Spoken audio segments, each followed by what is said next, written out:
Hello guys, আসসালামু আলাইকুম। কেমন আছেন? আশা করছি যে যেখানে আছেন অনেক অনেক ভালো আছেন।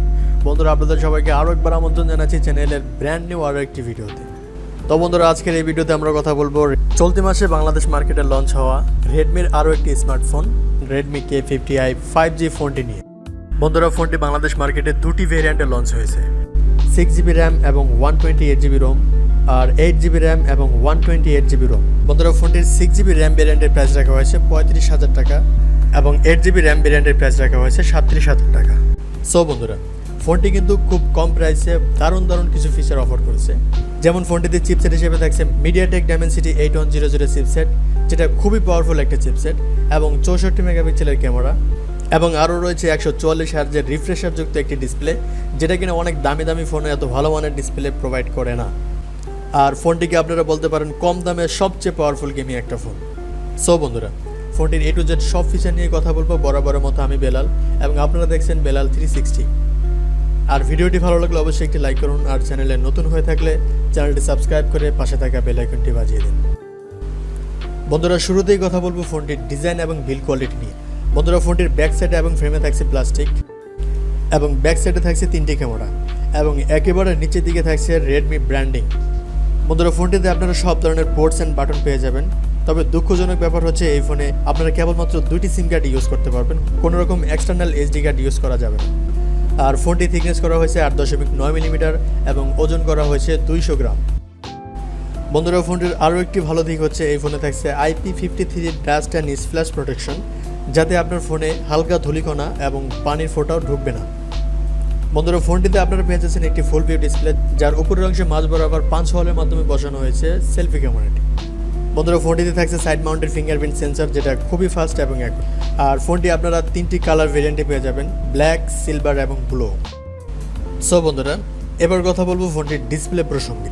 বন্ধুরা, এই ফোনে ব্যবহার করা হয়েছে 6.6 ইঞ্চের একটি IPS LCD প্যানেল, আর ডিসপ্লেটি একটি ফুল HD প্লাসের ডিসপ্লে, যার রেজুলেশন 1080x2460 পিক্সেল, এবং আরও থাকছে 407 ppi ডেন্সিটি। আর এই ডিসপ্লেটির সবচেয়ে ভালো ব্যাপার হচ্ছে এই ডিসপ্লেতে পাবেন 144 হার্জের রিফ্রেশার, যার কারণে ডিসপ্লে টাচ রেসপন্স খুবই ভালো পাবেন।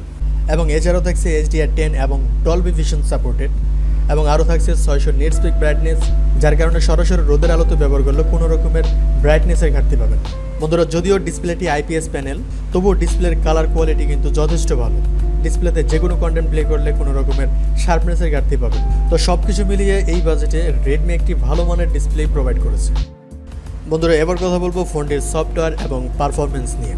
বন্ধুরা, এই ফোনে থাকছে Android 12, যার ব্যাকএন্ডে থাকছে MIUI 13, এবং চিপসেট হিসেবে থাকছে মিডিয়াটেক ডাইমেনসিটি 8100 চিপসেট, যা একটি 5G চিপসেট। বন্ধুরা, এই চিপসেটটি 5 ন্যানোমিটারের আর্কিটেকচারে তৈরি করে একটি অক্টাকোর প্রসেসর, এবং এই প্রসেসরটির A22 স্কোর প্রায় 8 লাখের কাছাকাছি, মানে খুবই পাওয়ারফুল একটি চিপসেট। বন্ধুরা, ফোনটিতে GPU হিসেবে থাকছে Mali 610 MC6, যার ফলে সর্বোচ্চ হাই লেভেলের গেমগুলো হাই সেটিংসে খেলতে পারবেন, কোনো রকমের ল্যাগ বা ফ্রেম ড্রপ হবে না, কারণ এটি একটি শক্তিশালী গেমিং ফোন, এবং মাল্টিটাস্কিং এবং ভিডিও এডিটিংয়ের মতো কাজ খুবই ভালোভাবে করতে পারবেন। তবে আমার দেখা এরকম কম বাজেটের ফোনে এটাই সবচেয়ে ভালো মানের একটি চিপসেট। বন্ধুরা, ফোনটির স্টোরেজ ভেরিয়েন্ট পেয়ে যাবেন 2টি, 6GB র্যাম এবং 128GB রোম, আর 8GB র্যাম এবং 128GB রোম। সো বন্ধুরা, এবার কথা বলবো ফোনটির ক্যামেরা সেকশন নিয়ে।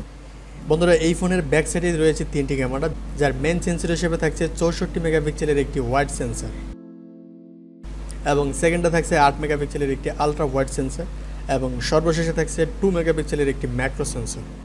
ব্যাক ক্যামেরার ফিচার হিসেবে থাকছে LED ফ্ল্যাশ, HDR এবং প্যানোরামা। আর ব্যাক ক্যামেরা দিয়ে আপনারা সর্বোচ্চ 4K-তে 30 FPS পর্যন্ত শ্যুট করতে পারবেন। বন্ধুরা, ফোনটির সেলফি ক্যামেরা হিসেবে থাকছে শুধুমাত্র 16 মেগাপিক্সেলের একটি ওয়াইড সেন্সর। বন্ধুরা, ফোনটিতে আরও থাকছে ওয়াইফাই, ব্লুটুথ, GPS এবং NFC-র মতো সব ধরনের ফিচার, এবং USB-তে থাকছে USB Type-C 2.0। বন্ধুরা, এবার কথা বলবো ফোনটির ব্যাটারি সেকশন নিয়ে। বন্ধুরা, এই ফোনটিতে ব্যবহার করা হয়েছে 5080 mAh-এর একটি মোটামুটি বড়সড় ব্যাটারি, এবং চার্জার হিসেবে থাকছে 67 ওয়াটের একটি চার্জার। বন্ধুরা, যেহেতু ফোনটিতে একটি পাওয়ার এফিসিয়েন্ট চিপসেট রয়েছে, সেহেতু এই ফোনে 5000 mAh-এর ব্যাটারিতে আপনারা সারাদিনের ব্যাকআপ অনায়াসেই পেয়ে যাবেন। বন্ধুরা, এবার কথা বলবো ফোনটি আসলে কেমন হবে। বন্ধুরা, ফোনে থাকছে একটি পাওয়ারফুল চিপসেট এবং ভালো মানের একটি ডিসপ্লে, এবং ওভারঅল সব ফিচারই ভালো। আর যারা ভালো মানের একটি গেমিং ফোন চাচ্ছেন, আমি বলবো তারা এই ফোনটি এই বাজেটের মধ্যে নিতে পারেন। কেননা একটি ভালো গেমিং ফোন হিসেবে এই বাজেটে এটাই সেরা ফোন।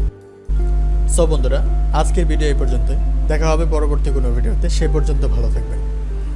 আর ভিডিওটি ভালো লাগলে অবশ্যই একটি লাইক করুন, আর চ্যানেলে নতুন হয়ে থাকলে চ্যানেলটি সাবস্ক্রাইব করে পাশে থাকা বেল আইকনটি বাজিয়ে দিন।